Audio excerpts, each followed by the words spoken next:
శ్రీగురుభ్యో నమః. హరి ఓం. శ్రీమహాగణాధిపతయే నమః.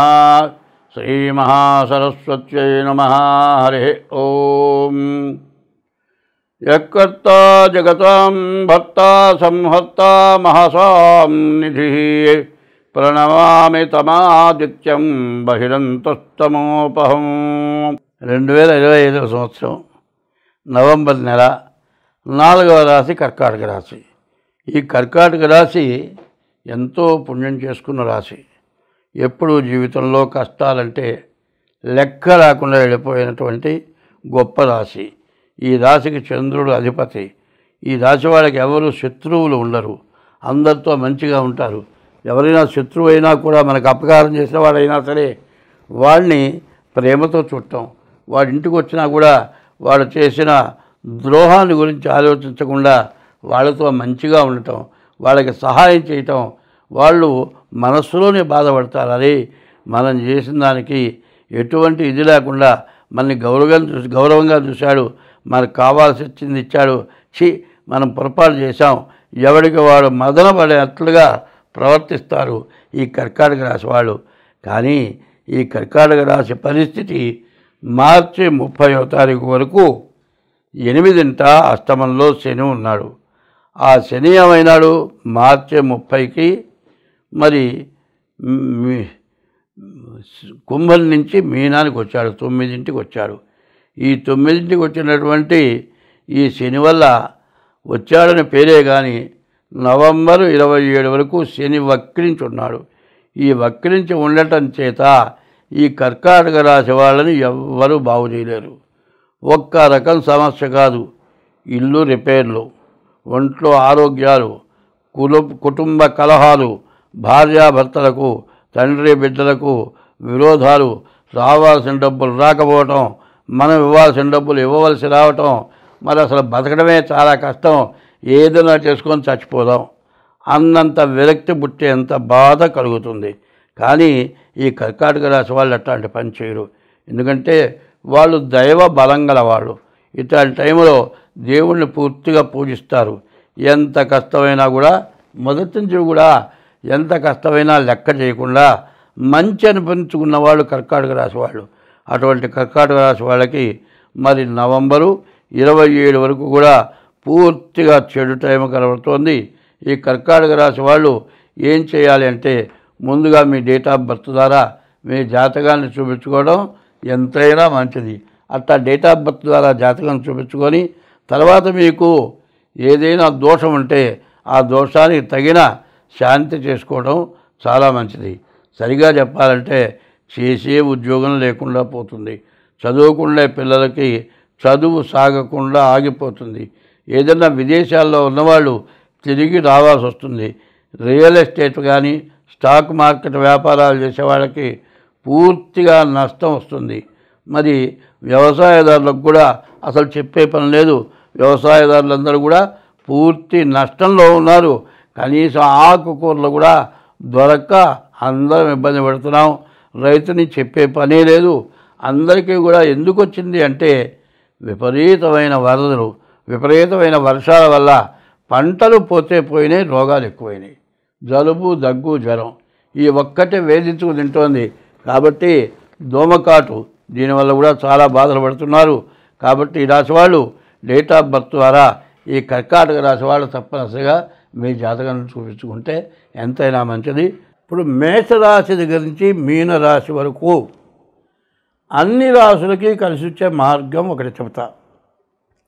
ఎట్లా అంటే ఏమండి డేట్ ఆఫ్ బర్త్ రాశారు అంటారు, శిరస్సు కనపడగానే పుట్టినట్లు.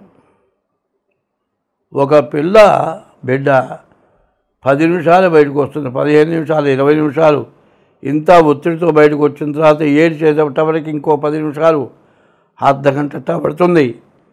మరి టైము తేడా, లగ్నం తేడా, నక్షత్ర పాదం తేడా, నక్షత్రం తేడా ఇట్లా వచ్చి చెప్పిన జాతకమే తారుమారవుతుంది.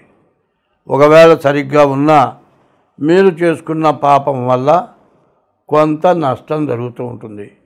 మరి ఇవన్నీ కూడా మహాపాపాల వంశంలో కొంతమంది మహాపాపాలు చేస్తారు. వాడు చేసిన పాపం బిడ్డ తరం అనుభవించాల్సి వస్తూ ఉంటుంది. ఎన్ని శాంతులు చేసినా, ఎన్ని పూజలు చేసినా ఆ బాధలు తీరవు.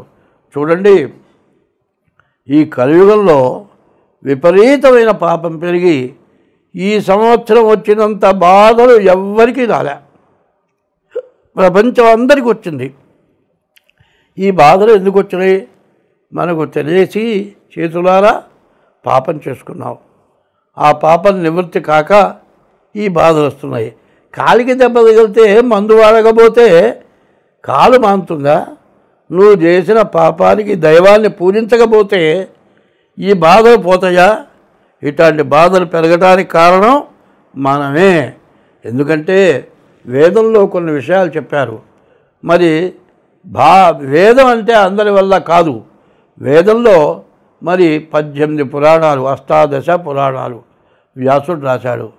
అన్నిట్లోకి అన్నీ రాసినా కూడా ఆయనకి ఏదో బాధగా ఉందట.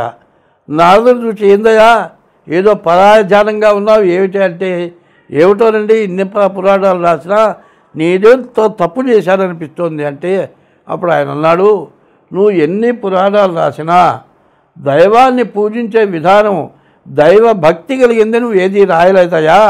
అందువల్ల దైవ భక్తి రావాలి అంటే రామాయణ, భారత, భాగవతాలు అన్నిట్లో కలిపి మరి భాగవతం అనేది రాయమన్నాడు.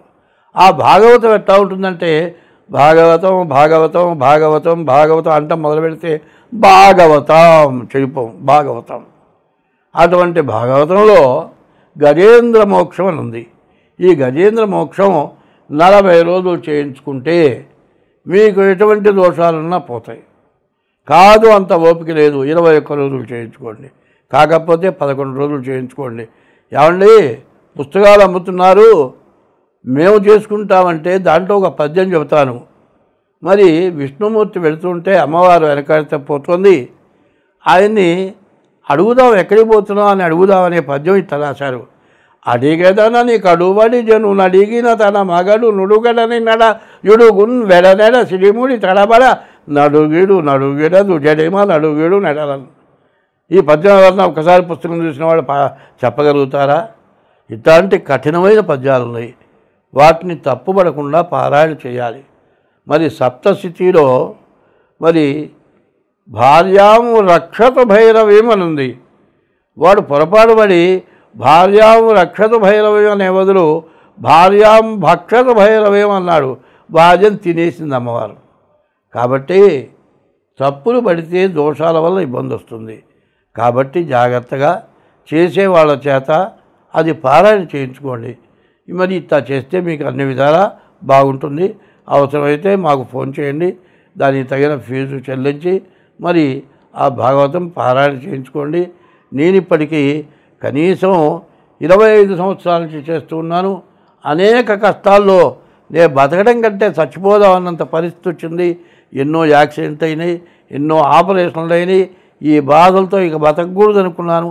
అటువంటి రోజున ఈ భాగవతం పారాయణ చేయటం మొదలుపెట్టిన తర్వాత ఇవాళకి నాకు 80 సంవత్సరాలు వచ్చినాయి. ఇప్పటికీ ఏ లోటు లేకుండా హాయిగా బతకగలుగుతున్నాను. మీరందరూ కూడా పాపం పరిహారం కావాలి అంటే భాగవతంలో గజేంద్ర మోక్షం చాలా విశేషమైంది. దాన్ని పారాయణ చేయించుకోండి, మీకు అన్ని విధాలా బాగుంటుంది. అన్ని రాసుల వారికి ఇప్పుడు చెప్పబోయేది కార్తీక మాసం చాలా విశేషమైన రోజులు. ఈ రోజుల్లో మరి ఈ గజేంద్ర మోక్షం పారాయణ చేయించుకోవడం చాలా అవసరం. దీని గురించి పెద్ద ఖర్చు ఉండదు. దాని ప్రకారం చేస్తే మీకు అన్ని విధాలా బాగుంటుంది. ఇది మాత్రం ప్రతి రాశికి కూడా చివరిలో వేయండి. ఇప్పుడు చెప్పింది ఇది విశేషం. దీంట్లో చేస్తే అన్ని విధాలా బాగుంటుంది. స్వస్తి.